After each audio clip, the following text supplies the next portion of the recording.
Good afternoon, everybody, and welcome to this webinar of our series of webinars presenting the results of the Living Co-Creation workshops led by industry. So, for those of you who have already previously attended our webinars, you probably have heard this already, but for our new listeners, I would first like to give you a brief introduction into our project, Living Innovation, to put this webinar into context. Living is the first industry-driven initiative on responsible innovation funded by the European Union. It was started by 14 partners from industry, civil society, and research, and it involves major companies from the ICT sector, such as Telefonica, as well as from the healthcare sector. We have joined forces to co-create more responsible approaches to innovation in the areas of smart homes and smart health. Within the Living project, 20 co-creation workshops are organized in 5 European countries throughout 2019 and 2020. As we are coming to the end of 2019, of course, half of the workshops have by now taken place, and they're aimed to engage industry representatives, lead users, and citizens in a co-creation process. Their goal is to develop new solutions or to improve existing solutions together that satisfy user needs, tackle societal challenges, and create new business opportunities. You can find more information about the project and take part if you wish on www.living-innovation.net. So the webinar today presents the results of the last Living workshops that was led by Telefonica at the end of October 2019. The workshop took place in Barcelona, and its goal was to co-create with a very diverse group of participants new IoT solutions and services that could improve our lives at home in a sustainable way. Participants had to imagine what responsible innovation looks like and use materials to roughly prototype new products that could then be further developed by Telefonica. So this webinar, IoT, Predictable Technologies for Messy Lives, Part 3, presents the results of that workshop. For those of you who do not know them yet, I would now like to introduce our speakers, Luis Galindo and Julián Heredia. Luis Galindo is founder and head of Innovation 2.0 at Telefonica, where he has promoted the implementation and deployment of the open innovation model that is generating new relevant revenue streams in several areas like security, machine-to-machine, or e-health. He has been developing and has implemented successful digital transformation programs for more than 7 years. He has also written more than 20 articles in scientific journals, as well as different books, with his research focusing on the area of social innovation to bring innovation to disabled persons, older people, and people with lower income. Julián Heredia has developed his professional career always linked to the world of technology and IT.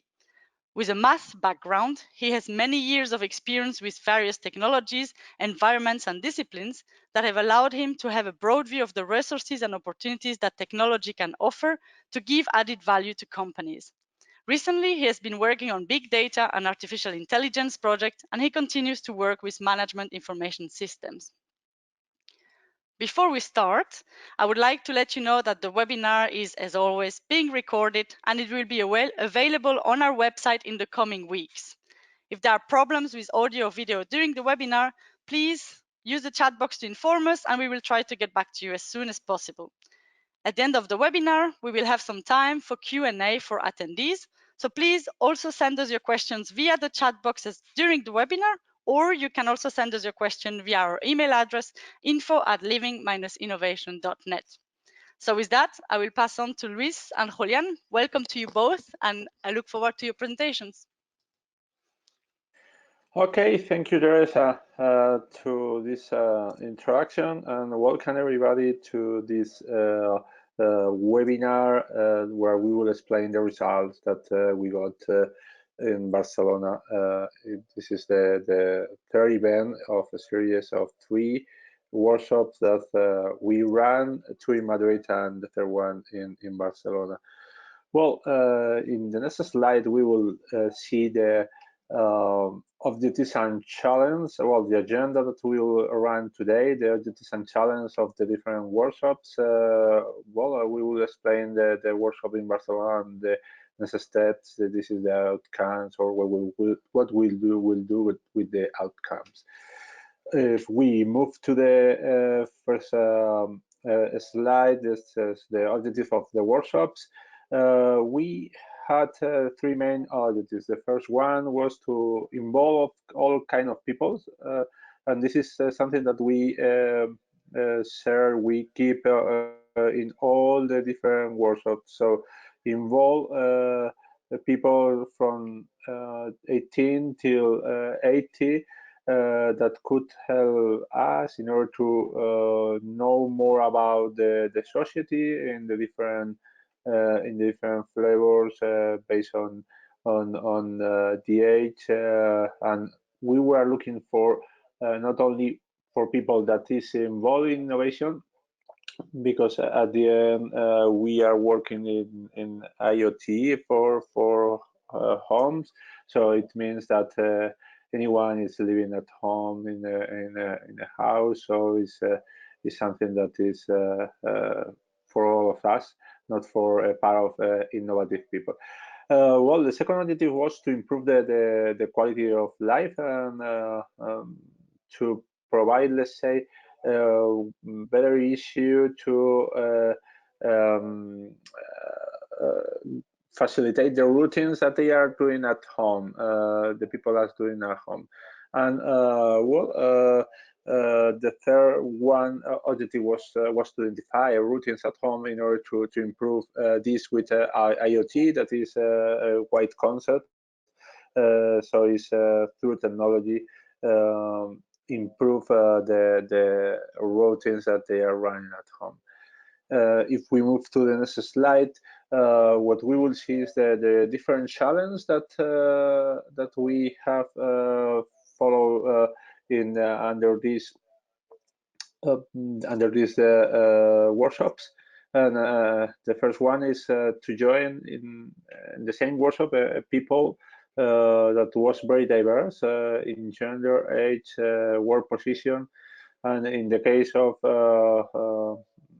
Madrid, also we were able to have a representative of the disability war. In the case of was a person from Down syndrome.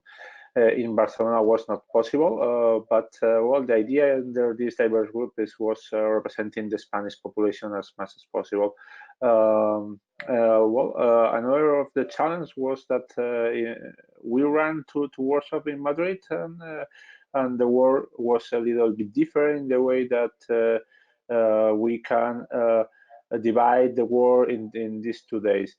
But in Barcelona was working in only one day, so let's say the task to be tackled in both workshops in Madrid should be done in during the same day in the case of Barcelona. And the third challenge that we did, or we achieved in Madrid was also try to check also in Barcelona, that is to engage with the participant without any reward, any monetary reward, more than the information, the contribution that they will do for, let's say, providing a better future and a better life. If we move to the next slide, here you can see the building where we was located in Barcelona, that is in Cosmo Caixa. In the case of Madrid, was running in our lab or in our original headquarters in Gran Via, and for this case, in the case of Barcelona, La Caixa let us the facilities that they have in Cosmo Caixa. And well, if we move to the next slide, this is an example of the engagement where we were getting the recruitment from the society, that was done also with the help of La Caixa, and was a little bit different compared with Madrid. And this is an example of the different leaflets and panels that were share in different universities and through different La Caixa channels in order to engage with the participants. Okay, if we move to the next slide, uh, this is the structure that we follow, and well, I would like to share or to have the floor to leave the floor to Julian that will explain in detail what we did in Barcelona. Thank you, Julian. Okay, thank you very much. I hope everybody listening. This is Julian. I'm going to share with you and introduce the workshop structure and also the agenda and how we build up this kind of meeting.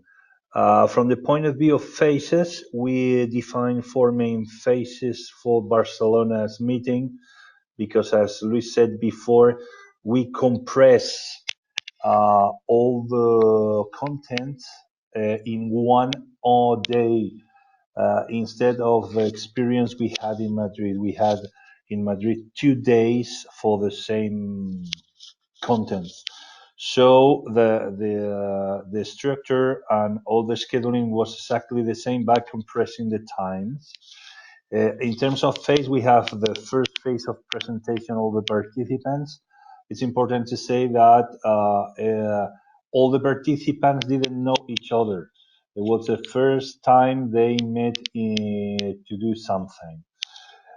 In the second phase, we try to pass the messages for the responsible research and innovation concepts, and also what means the significant and all of these things. Also, in this part, we try to identify some daily routines all the people make in their own lives. Next phase was the co-creation workshops themselves, just to allow the participants to create some solutions to cover one selected routine for the previous phase. And finally, what we developed were some conclusions about the whole day. In terms of agenda, the structure of the agenda, sorry, come back. Right. Thank you very much, Teresa. We start with a welcome and a coffee. Always early in the morning, we, we all need coffee, so it's a warm moment to allow people to interact themselves. Afterwards, we produce some personal introduction of all the participants. We by introducing one of them who were he or she and the main activities and the main things around their lives. Afterwards, we give a vision of WRI concepts with the presentations that allow a willing understanding of all the participants about what are responsible research and innovation. Afterward, we contrast this with some small tests to confirm that they receive the right concept and also they understood the right concept. So we have this feedback from them, and we thought that the message was passed clearly.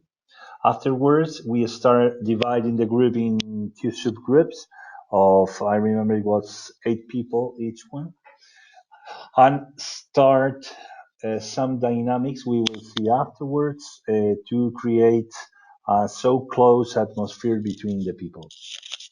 So we focus on to identify the daily routines from nowadays. I mean, what we do today, nowadays in our lives. We wake up, we dress up, we go to work, we uh, pass some times with friends, with family, we eat, we all the common things to have an inventory of our daily routines. Afterwards, we make some forecasts in our minds to trying to identify what will be our routines in 2030 in the future. So we made the same exercise to identify these kind of routines. Afterward, there was a competition between the two groups, and we tried uh, uh, to find out six routines, three for 2019 and three for 2030. So each group had to sell their routines to the other. So finally, we get six routines, but we focus on the 2013 routines to build up some co-creation. Before the co-creation, we try to pass the message and some basic concepts about what co-creation is and what creativity needs to be done. We have some tool we named the decalogue of creativity. So we teach them in this decalogue, and they were absolutely ready to co-create. Afterwards, we start up all the co-creation phases till lunch, and after lunch, we make the final session to uh, to get one final product, co-created product, to be the, I will say, the winner of the workshop. So to illustrate these things, if we go to the next slide, please, Teresa, we can see a couple of photographs. The one with the post-its, you see all the small bullets. We had over here all the routines in a board in the table just to find out. The different routines we used in this workshop was the RRI speech, I will say, just to train. Afterwards, to build up the groups, we have one children dynamic named the Duke of George. It's a very funny dynamic with all the people moving up and moving down while the facilitator, in this case myself, tells a story of one man that had 1,000 soldiers in the past. So it's really fun, and this kind of dynamic allow us to create one confidence behavior between all the people in the groups. Afterwards, the thing I mentioned before, the 10 rules in creativity and co-designing, we start explaining which are the best rules for a creativity process. And finally, we start building up the co-creation workshop or earlier, and you can see in the second photo one example of some drafts of what they were creating. I think in the next slides we can show some real end products created around um, the workshop. On the left, you have one device that allow us to have more rational use of goods. You can see in the photos all the effort all the groups has made. You have in mind that for this tax, I remember it was around 1 hour, 1 hour and a half, and you can see really pretty nice things like the one in the middle is one prototype to get more uh, green cities in the urban environment. And on the right, also some devices. It was another of the creations done by the group. And I think from my part is everything. I pass once again the word to Luis. Thank you. Okay, thank you, Julian. Here we have the achievements and learnings that is part of the results that we did or are shared with the results of we got in Madrid. Talking about achievements, we had let's say, a not so good experience about explaining what is RI. And we correct in the second workshop in Madrid, and we extend this knowledge to Barcelona. So RI was explained and understood, and the routines that the dynamics that we put in place were running properly also in Barcelona. Well, the attendance of the participants was really nice.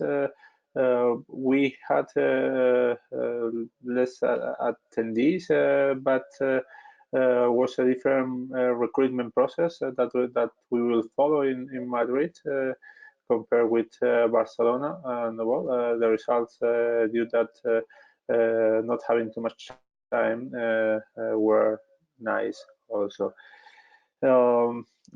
We were, let's say, surprised about the interest of the participants in the way of attending and contributing. And as you can see in this workshop in Barcelona, we extend the time from the 2 p.m. that was finished in Madrid to 4 p.m.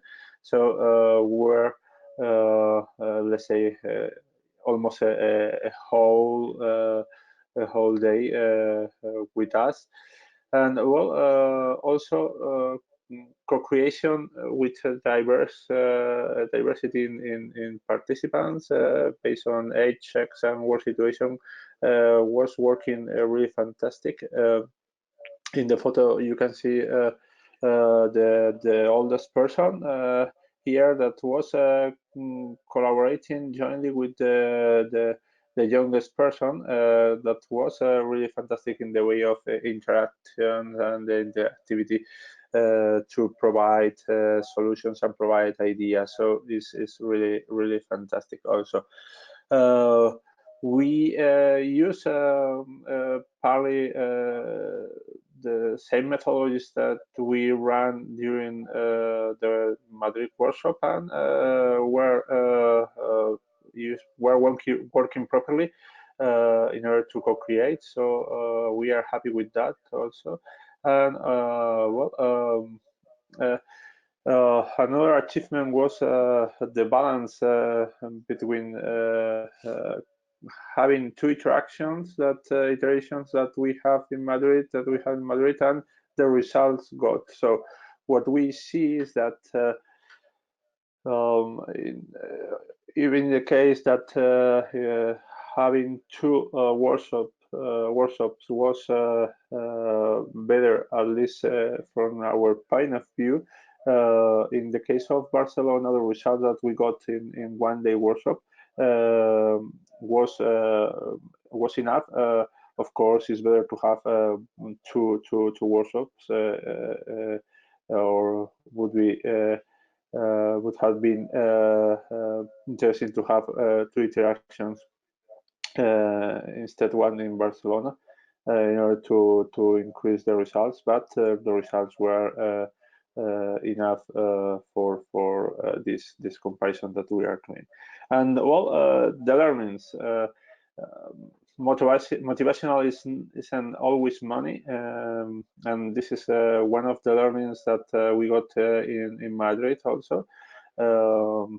We decided at the very beginning not providing any monetary reward, so this is something that worked properly. And also that creativity is not limited by age, and well, I think that no limited to of sex or work situation. Creativity is an asset of anyone over the world, here in Spain, and I think also in any part of the world.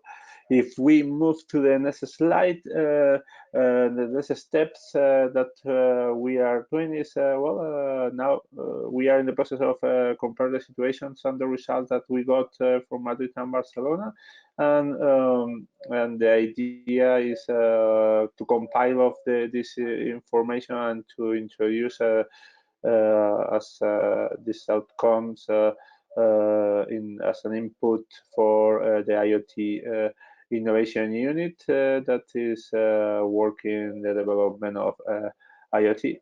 And I think it's all from our side. If you have any questions, we will be happy to answer this. Thank you. Thank you very much, Luis and Julian, for your presentations.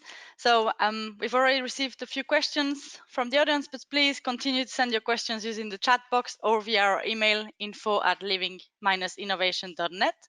So let's start with the first question. What are the differences you noted between a 2 days process in Madrid and only 1 day workshop in Barcelona? So what would be your main recommendations to someone who plans a co-creation workshops but only has 1 day for it? Well, this is a question for, I think, for Julian and for me. I will provide my view, and then I will pass the floor to Julian to explain or to give his opinion. Well, in my opinion, if you are working with two workshops, you have the opportunity to change some issues that are not working properly between the first and the second workshop.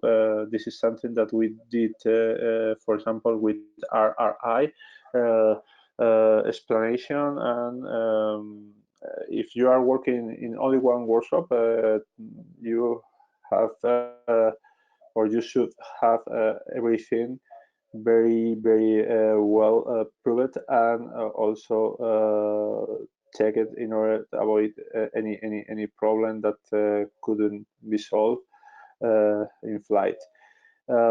This is one of the concerns, and of course the agenda is tight in the case of the second the third workshop in Barcelona. That is only one iteration.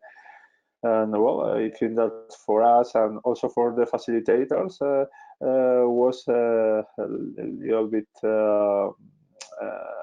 hard in the way that required this alignment between all of us, and also to put more emphasis in the different routines, the different daily dynamics put on the workshop in order to everything was working.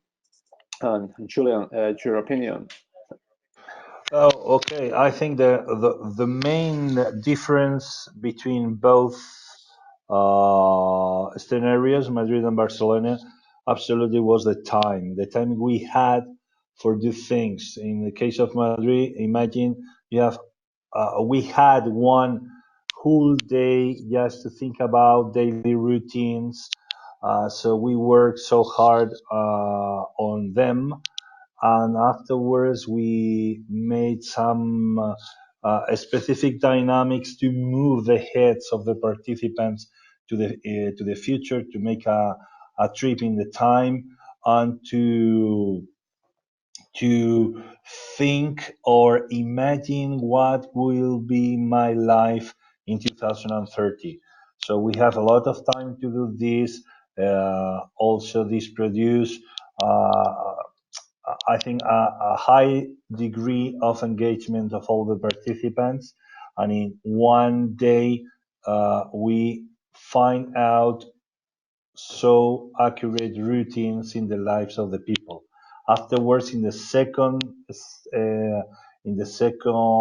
workshop, we spent all the day co-creation and designing around the defined routines. In Barcelona, for instance, for the opposite, we have very compressed time. We had to reach in the same day to create a comfortable ambience for the people, to get the confidence, uh, to get all the concepts clear in their minds, to identify their routines, and afterward to co-create under their routines. I think the main difference was we don't have, in my opinion, time enough in 1 day workshop to cover all the points. All right, thank you. Another question that came in is about the results. So, what was unexpected in the results? And here, maybe you can also say about if you see any differences between the results from Madrid and from Barcelona. Well, the unexpected was that let's say uh, in the case of Madrid, what we were surprised is that people was co-creating from the very beginning. And in the second workshop, what happened is that the people was very interested in going to the second workshop and keep in touch with the other participants. And well, this is something that we surprised us because at the end they were interested in participating in more workshops, and also some of them that they were working for companies. They propose us to go to the companies to do the same activity, and this is something that we can not test in the case of Barcelona. On the other hand, what we had in Barcelona was that people was more time with us because the agenda was let's say crowded of activities, and was let's say 1 day with us. In the case of Madrid was during the morning only, but let's say these are the main situation in the results, because at the end, compare with or the results of let's say the co-creation activities and the outcomes from both workshops were very interesting in the way of providing feedback for us. And also something that at least I was surprising me was the in both workshops in Madrid and Barcelona, an outcome was that let's say revolutionary fridge will be proposed with similar activities in the way of was able to process the waste, not only having or refrigerating the food, but also was a waste processor fridge. Thank you. This question goes more to Julian. As a facilitator, how do you ensure that a group of persons who do not know each other before the workshops manages in such a limited time window, especially in the case of Barcelona, to work productively together and create something together? Oof. I think it was more the way I think we create the relationship between people. We try to make the I would say the personal relation between people so close from the very beginning. So all the dynamics we produce was to put the people closer than from the beginning. I remember everything you imagine. You arrive a room with some people you don't know. Everybody is in a very, I would say, big circle around the space. And afterwards, with the coffee, we start approaching the people, and also with the conversation we start up and everything like that. So I think one of the main success factor for this is to create so I would say warm and ambience between the people that were going to participate. All of them were really excited because it was new thing to do. It sounded quite good to participate in innovation, to participate in this kind of, I will say, strange things. Some of them say, why me? But the experience, I think, was really good for them. And this kind of experience make all the group so compact. Thank you. Another question from the participants. Luis, you said that creativity is not limited by age. Were there differences in the way creativity was approached? Because the participants were so diverse, did you see any differences, or did they all just got into work in the same way, so to say? Well, what was quite curious in the case of Barcelona was that let's say there were two people that was retired, both, and they were older than 65, and